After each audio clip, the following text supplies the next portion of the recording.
Yung naging laban kanina for Game 1, gano'n naman kalinis ginagalawan dito ng Aurora Hunters. Pero nahuli na nga dito ng tuluyan si Danger. Mabibigyan nga ba? And there you go! Ito na ang simula ng bawi ng Martial Mayhem. Makakuha na sila ng kill at jungler pa yon.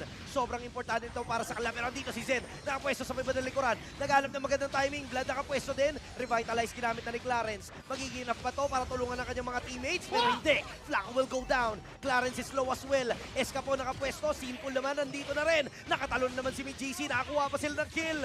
Pero si Zen, naghanap din. Hunters yung Lord na yan.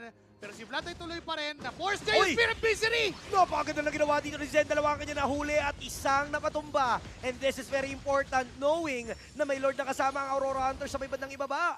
Meron din silang minions sa top lane and mid lane.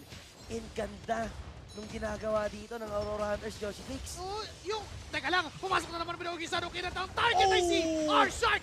Yun lang!